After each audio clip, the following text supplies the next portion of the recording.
Praise the lord, హల్లెలూయా. దేవుని నామానికి స్తోత్రాలు. మీ అందరికీ ప్రభు పేరిట వందనాలు తెలియజేస్తున్నాను. Praise the lord. ఈరోజు దేవుని వాక్యం చదువుకుందాం. యెషయా గ్రంథము నుండి 43వ అధ్యాయము 1వ వచనాన్ని జ్ఞాపకం చేసుకుందాం.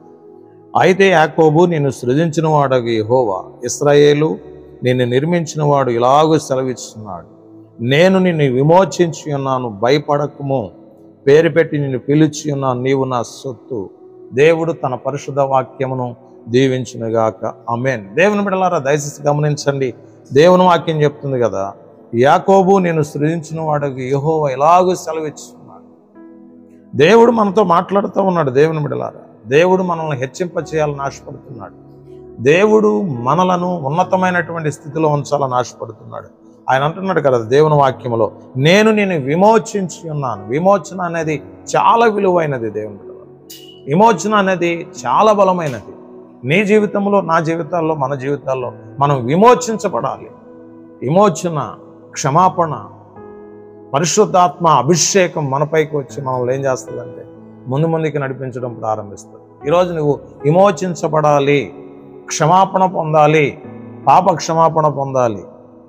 నీ జీవితంలో లోక సంబంధమైనటువంటి వ్యసనాల్లో జీవిస్తూ ఉండొచ్చు. అయితే ఈరోజు దేవుడు నిన్ను పిలుస్తున్నాడు. నీవు విమోచించబడాలని దేవుడు పిలుస్తున్నాడు. నీవు పరిశుద్ధపరచబడాలి, నువ్వు నీతిమంతుడిగా మార్చబడాలి, నువ్వు యథార్థవంతుడిగా మార్చబడాలని దేవుని వాక్యం అంటుంది. నేను నిన్ను విమోచించున్నాడు, భయపడకుము. నీవు విమోచించబడ్డావు, నువ్వు భయపడవలసిన అవసరం లేదు. నీ పాపాలు క్షమించబడ్డాయి, నీ దోషాలు క్షమించబడ్డాయి, నువ్వు చేసిన ప్రతి అవినీతి క్షమించబడింది.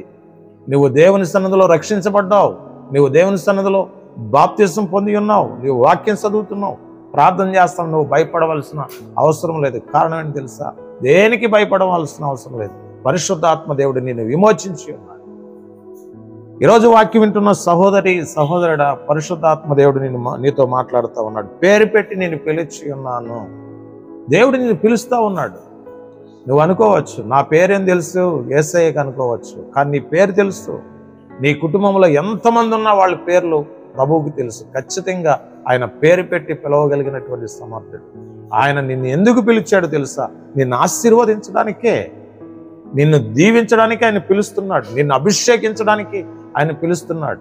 నీ గౌరవాన్ని కాపాడడానికి, నీ పేరును కాపాడడానికి, నీ పరువు ప్రతిష్టతలను కాపాడడానికి ఆయన నిన్ను పేరు పెట్టి పిలుస్తున్నాడు. దేవుని బిడ్డలారా, నీవెక్కడున్నా కానీ ఆయన పేరు పెట్టి పిలుస్తున్నాడు. ఆయన పిలిచినప్పుడు నువ్వు లోబడు, ఖచ్చితంగా దీవించబడతావు. పాపంలో ఉన్నావేమో, శాపంలో ఉన్నావేమో, అంధకారంలో ఉన్నావేమో, ప్రమాదంలో ఉన్నావేమో, కీడులో ఉన్నావేమో, భయంకరమైనటువంటి దుస్థితిలో ఉన్నావేమో, ఈరోజు నిన్నే పేరు పెట్టి ఆయన పిలుస్తున్నాడు. నువ్వెవరైనా కానీ ఆయన వద్దకు రాగలిగితే నిన్ను ఆయన విమోచిస్తాడు. ఇంకా నువ్వు భయపడవలసిన అవసరం లేదు. నువ్వెక్కడ ఉన్నా దేవుడు నిన్ను పేరు పెట్టి పిలుస్తున్నాడు. దేవుని బిడ్డలారా, నిన్ను పిలిచాడు అనంటే నిన్ను హెచ్చింప చేయడానికే. బైబిల్లో చాలా మందిని దేవుడు పిలిచాడు, వారందరినీ ఆశీర్వదించాడు దేవుడు. ఈరోజు నువ్వు ఎవరైనా కానీ దేవునికి లోబడు, ఖచ్చితంగా ప్రభు వారు నిన్ను ఆశీర్వదించి ముందుకు నడిపిస్తాడు. మీ అందరి కోసం నేను ప్రార్థన చేయాలని ఆశపడుతున్నాను. తలలు వంచండి, ప్రార్థన చేసుకుందాం.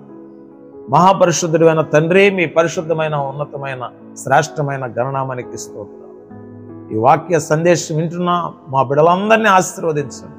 వారి అవసరతలు, అక్రతలు యేసు నామములో తీర్చండి. పరిశుద్ధాత్మగా అన్ని విషయాల్లో అభివృద్ధి, క్షేమం బిడ్డలకి కలిగి చేయండి. ఎవరైనా శాపములో, పాపంలో, అంధకారములో, చీకటిలో, బలహీనతలో, ప్రమాదంలో, కీడులో చిక్కుకొని ఉంటే నాయన యేసు నామములో వారికి విడుదల ప్రకటిస్తున్నాను. యేసు నామములో ఇప్పుడే స్వస్థత వచ్చింది గాక. వారి మీద ఉన్న శాపం, పాపం, అంధకారం, చీకటి శక్తులు, దెయ్యపు శక్తులు, మంత్ర శక్తులు, శాతబడి శక్తులు బిడలను విడిచి పోవునిగాక. యేసు నామములో అద్భుతం బిడల జీవితాల్లో జరుగునుగాక. నీ సేవకుని యొక్క ప్రార్థన అంగీకరించి కృప చూపమని యేసు నామములో అడుగుచున్నాం తండ్రి. ఆమేన్. God bless you.